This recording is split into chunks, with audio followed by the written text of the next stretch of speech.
Exoprimal is a game that feels both unique, refreshing, and extremely fun to play, while at the same time feels generic, monotonous, and just overall tedious. Now I know it's hard to say a game feels unique while at the same time saying it feels generic. However, until you actually play the game, or until someone explains to you what the game actually is, it's hard to fully grasp what this game has to offer. Frankly, this game just feels like an overall double-edged sword. For every pro element, there's a negative one that holds it back. To explain this in greater detail, I'm just gonna jump right into the review and discuss what I think are the best elements of the game, and that would be the gameplay. The game is extremely fun to play. I mean, all the exosuits not only feel great to control, but they all actually play very differently. At the moment, there are 3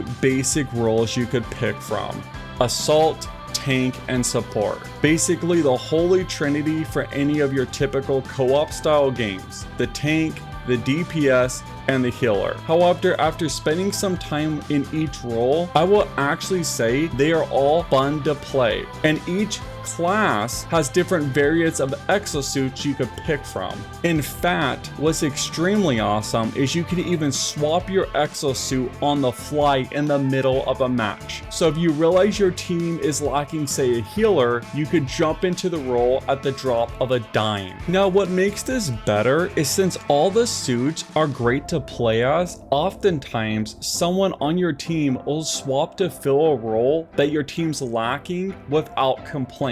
So you won't be spending a time trying to decide who will be the healer. Most of the time people will just volunteer to heal or tank or deal damage because everything's fun to play as. However, exosuits are not the only time you get that power fantasy in this game. There's an item called a Dominator, which allows you or a team member to control a dinosaur and actually attack your opponents with, attempting to slow down the enemy team from completing their objectives. The losing team will always get their Dominator first. Thus, the game is attempting to make the Dominator sort of a catch-up mechanic to sort of even out the teams. So yes, you get the power fantasy of being in a mech suit destroying thousands of dinosaurs, and you also get the power fantasy of playing as, let's say, a T-Rex. And all of that sounds incredible, and it actually is. However, here's the negative element that draws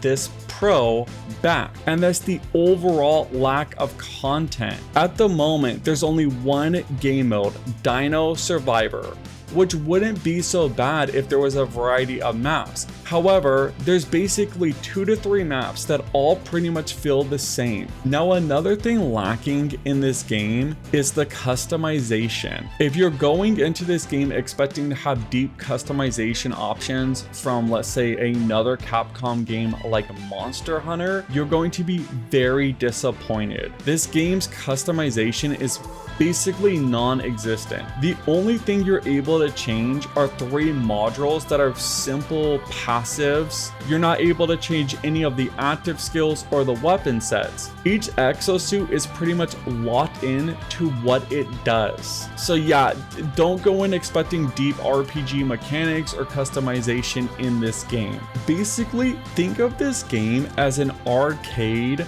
PVPVE shooter. After all, if you're expecting just a PvE game and a horde mode shooter, that's not what this is. And if you're expecting something deep like Monster Hunter, that's not what this is. What this game is 2 teams of 5, but instead of directly fighting each other, they go in and they're trying to accomplish feats over the AI, and you're racing to see who could do it faster. As you pick the match, you're going to see 3 options: PvP, PvE, and random. The only difference at the moment between PvP and PvE is at the very end of the match. As you're trying to accomplish your objectives, you can either actually face off against the enemy team and the dinosaurs at the same time, or in PvE mode, you're just facing off against the dinosaurs, but it still has a PvP element because you're racing to see which team could accomplish this feat faster. Now, one thing I want to bring up before I move on to the next subject is after a couple of matches, or several hours in fact, you will come across a boss fight where you take on a Geno version of a T-Rex. This time, however, there are no PvP elements. Both teams party up to take on this intense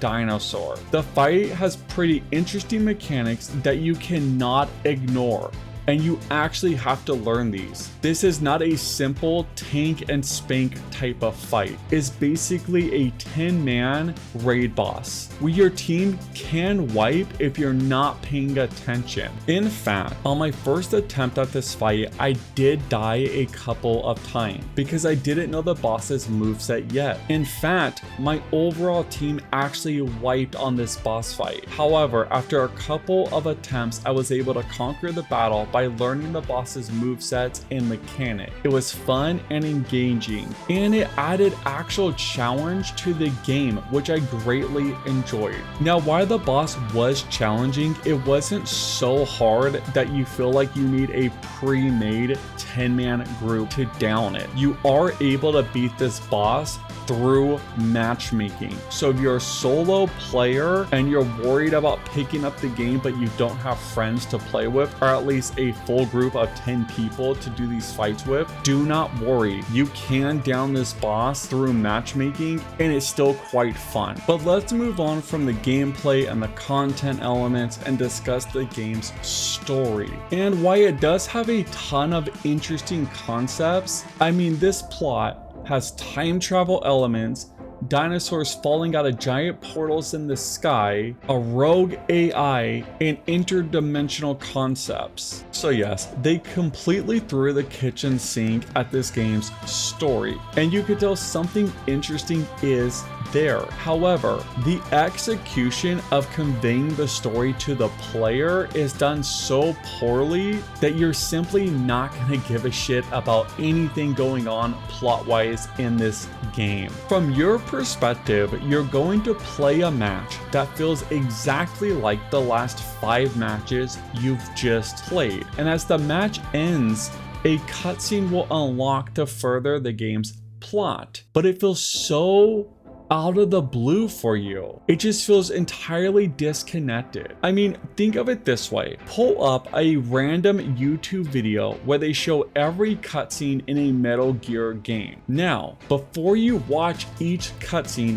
go and play 5 or 6 matches of your favorite multiplayer game. So imagine playing Halo, Call of Duty, Gears of War, something like that. Play 5 matches, pause the game after the 5th match ends, and watch a cutscene from Metal Gear, and then try to pretend that the 2 games are connected. And that's basically how Exoprimal tells its story. Plus, to make it even more disconnected, while you have this serious plotline going on in between your random matches of slaying thousands of dinosaurs, every time you queue for a match, your character is doing some weird shit in the background. I mean, look at this. I'm queuing for a match to face off against deadly dinosaurs from a rogue AI, and I'm trapped in a time loop and my guy's doing Pilates in the background. It just feels so all over the place, and it's hard to be invested in the plot when everything feels so disconnected. So I want to bring up